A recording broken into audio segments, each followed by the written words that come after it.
Sorry about the slightly cringy title, but that's the best way I could think of to implore you to explore the idea of debt.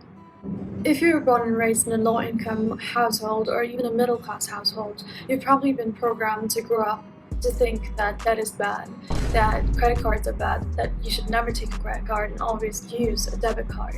I mean, if you look at a country like India where the GDP per capita is low, only 3% of the population has a credit card. Now, of course, there's a fact that many of them don't even get access to these financial services, but that's not the point I'm trying to make. The reservations for using credit cards are understandable because many people are more inclined to gambling or spending money that they don't have on very unnecessary things. But I'm not asking you to go out there and buy another designer bag that you cannot afford to impress people that quite frankly don't care or just hate to see you in it. What I am asking you to explore is the idea of good debt. While it is true that debt carries a lot of risk, you can always make sure to make a calculated risk. Banks are counting on you to default on your debt or your credit cards because that's how they make the most money, through interest rates on your default. This is why credit cards are so heavily incentivized, whereas debit cards are not. But with the right financial education and mindset, you can make sure to use all the privileges and upsides of having a credit card without having to be involved in any of the downside. Now, you may wonder what is the relationship between credit card and debt, and I'll come to that a bit later in this video.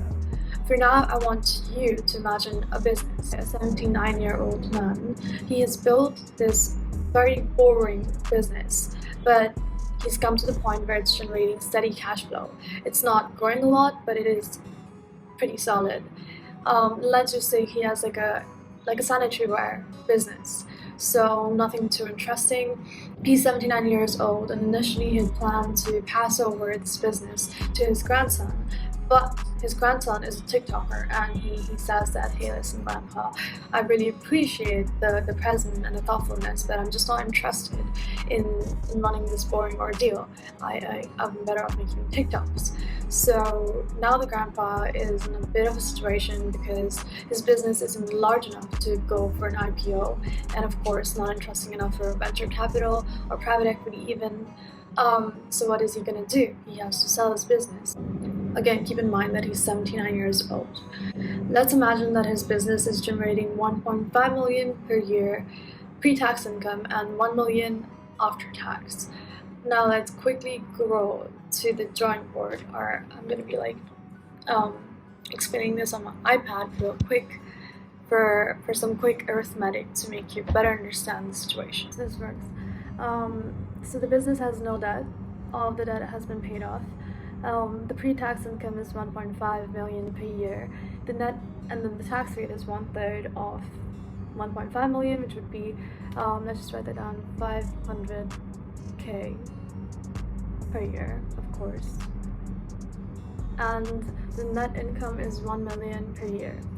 Now, let's say that a rich businessman who has a lot of excess cash flow, just money sitting around, comes across his business on a website. I will list a bunch of websites that these businesses are usually on sale on.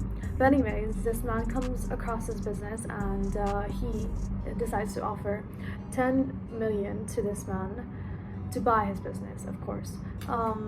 Let me just quickly change the color to make it more interesting. So 10 million, and he's bought the company. So now imagine that he paid 10 million and it's only generating a net income of 1 million per year. That means that he's going to get a 10% return on investment, and after like 10 years he'll recover his initial investment, and then it'll just be like free cash flow. But now imagine this scenario. So this businessman decides to lay down 1 million of his own cash for the business. 1 million for the business. I'm writing so bad. Excuse that. Okay, so he decides to lay down 1 million for the business, and he goes to a bank and he's like, hey, will you lend me 9 million to be able to buy this business as a business loan? So the bank is like, not really sure, and then he shows the financials. It's like net income like 1 million, steady cash flow, and he's like, I know that this probably seems like a risky loan, so I will give you a high interest rate. So say that the bank decides that, okay, we will lend you 9 million and we can charge you 10% interest rate on that 9 million. So 10% of 9 million would be 900,000. So you have to pay 900k in interest per year. Alright, so now what is the situation? Now his pre-tax income is still 1.5 million per year. So this is editing Faiza, and I forgot to mention the main point of the video, which is that is a leveraged buyout. They're using debt to finance their purchase, which is going to generate them wealth. So it is good debt that they're using. Now let's move on. Now what happens is, like, you have to do 1.5 million minus 900,000 that he has to pay in interest rate, and that leaves us with 500 minutes of 600k per year. And now you're going to pay tax on that 600k, so that's 1/3 of 600k. So 1/3 of 600k would be 200k in taxes. Before you were paying 500k in taxes, now you're paying 200k in taxes. So every year then you will be earning 400k, but you only laid down 1 million.